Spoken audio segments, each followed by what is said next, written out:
Welcome back, Astro community. If you are new here, my name is Ileana with matriarchastrology.com. This is part 2 of the Moon in the House series, Child Chart Edition. We're going to pick up right where we left off, and that is with Moon in Virgo. So some keywords here are service-oriented, analytical, and critical. So Virgo is the natural ruler of the 6th house in astrology, and in childhood the 6th house will represent a child's health routines and what they do to help others, and it can also represent their pets. Now Virgo is ruled by Mercury along with Gemini, so there can be this Gemini flair, especially if they're feeling nervous or anxious. They may tend to talk a lot more. Also, this nervousness may lead to upset stomachs, so that's something we want to keep in mind. Now, these children are not going to be super sensitive or overly emotional, and that would be due to Virgo being an earth sign. And it's a heavier energy than, let's say, water or air. So it dampens down that emotional energy to an extent, of course. Now, aspects to other planets or house placements may affect this. So these children may have a tendency to point out the flaws in others. So not only will they have high expectations for themselves, they'll also expect others, especially those closest to them, to embody those same standards. It is important for these children to realize that others have their own priorities and their own standards that are different to what they have set up for themselves. We want to teach them here that nobody is perfect, including them. We want to teach them to calm down and not focus so much on what others are or aren't doing, and to simply let others be. Instead, we're going to want to encourage them to set goals for themselves and for themselves only. These children may also enjoy communicating different topics or ideas with you, and they will be excellent writers or communicators. Because Mercury also rules the 3rd house, and that leads back to communication, writing, and early learning. So learning something new together can be a great way to bond with this child, because they may not express their emotions in physical ways with cuddles or affection. And finally, we want to acknowledge and admire their efforts, because they do want to be the best and they do want to be of service one way or another. Next, we have Moon in Libra. So some key traits here are kind, sociable, and calm. Now Libra naturally rules the 7th house, and in childhood this house represents others and who they may view as competition, as well as analyzing themselves against others. Children will want to get along with their peers and establish a connection with them, and this is because they long for a sense of belonging. However, we will want to teach them to choose friends carefully, because we don't want them to compromise their morals in order to keep the balance or to please others. Because they may tend to only look for the positive in others, making them vulnerable to those with more selfish intentions. So make sure you're teaching them how to express their own needs as well. These children will not like to feel excluded, so make sure that you include them in your plans whenever you can. Also, they will appreciate a beautiful environment, a nicely decorated room, soothing smells, and they'll also be sensitive to the energy within the home. So they're not really going to like any type of arguments within the household, and it would be best to cleanse the space as much as you can. You can do this by using selenite, copal, however you choose to cleanse your space. Now, when it comes to routines and schoolwork, I don't think they're going to be highly motivated, especially if they have to do the work alone. These children cooperate well and do better when others are participating with them. And we also want to teach our Libra Moon child that conflict is inevitable in life, and that negative emotions must be handled right away, and that having balance all the time is just not possible. Next up, we have Moon in Scorpio. Some key traits here are powerful, loyal, and observant. So Scorpio is ruled by both Mars and Pluto. So that brings the energy of fire of Mars with the quickness, and also the intenseness and the introspection of Pluto. Scorpio rules the 8th house, and in childhood, the 8th house will represent how a child may handle drastic or sudden changes and what they appreciate in others. Now, these children have a natural yearning for emotion and for curiosity, and they will look for transparency and emotional insight from their mothers. Scorpio is known for their strong emotions, so parenting these children might be a little bit difficult because of those intense emotions. They are naturally reserved, which might make it difficult for them to express or vocally communicate their emotions. These children will need all the love and care they can get, because they do feel vulnerable and they can get affected easily. They can create strong bonds, but they might only choose like 1 or 2 close friends. You will want to teach your Scorpio Moon child the importance of self-control and control over their own emotions. These children are very intuitive and they can sense when someone is acting suspicious or being untruthful around them. So gaining their trust and providing them with a sense of emotional safety will happen when you are open and when you're vulnerable with them, when you're communicating. So it's going to be best not to hide anything from them. Let them know if anything is going on within the household. This way they can build that trust with you and knowing that you're going to be honest and open with them no matter what. We're going to want these children to feel safe in expressing and understanding their own feelings with us, and most importantly with themselves.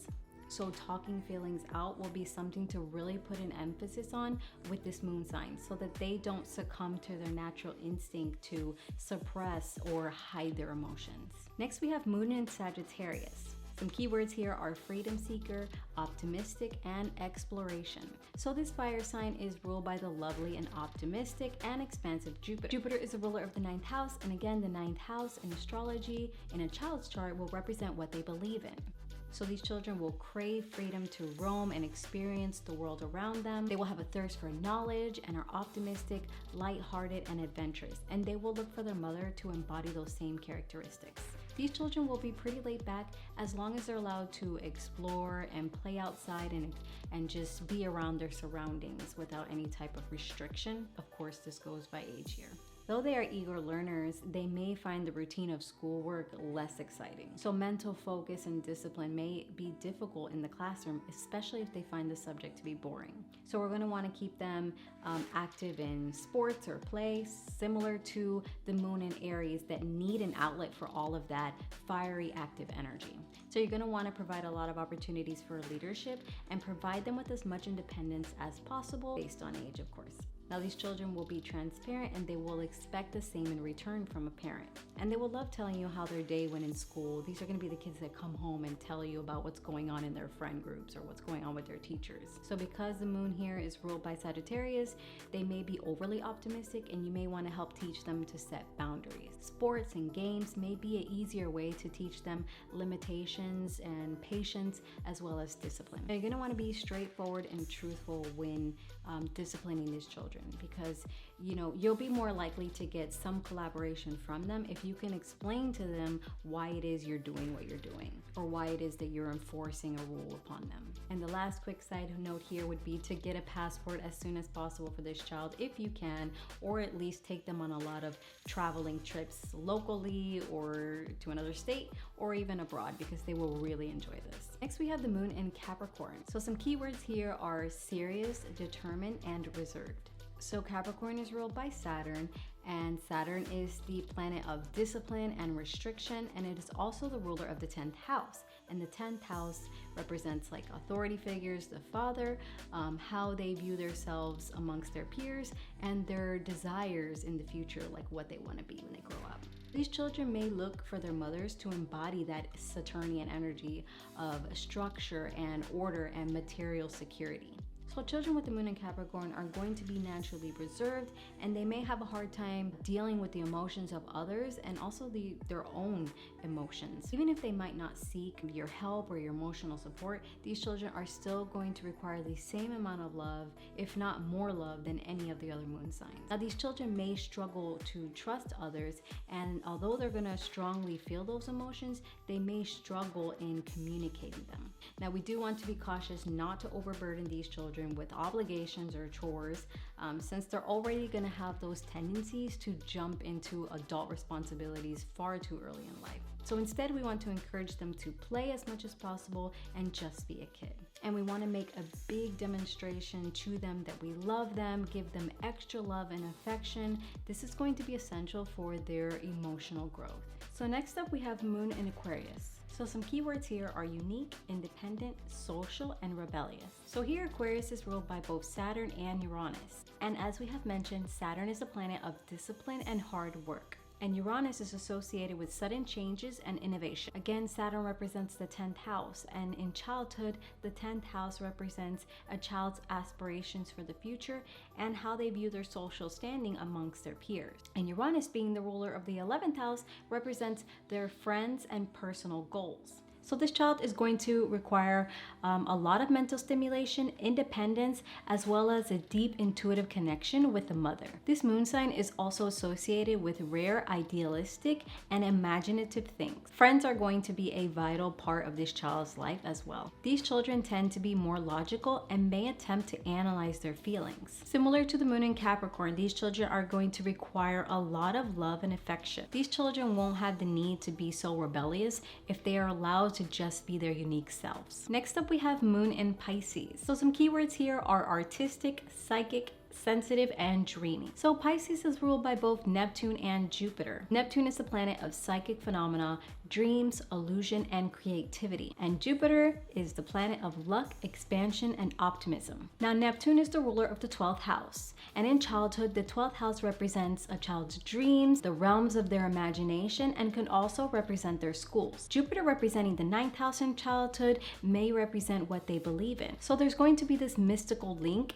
and a desire for a connection to the spiritual realm. They will look for their mothers for sympathy and to let them explore their imaginative worlds. These children are extremely emotional and sensitive, and they're going to require more protection against negative energies since they are literal walking sponges. These children have deep feelings for other people and are quite empathic. So to help these children express their different ranges of emotions, we can use different artistic routes like music, clay, painting, drawing, and dance. Also, we want to be on the lookout for tendencies to tell lies. They may do this when they're feeling overwhelmed. Instead, teach them the value of honesty and accepting responsibility for their own actions.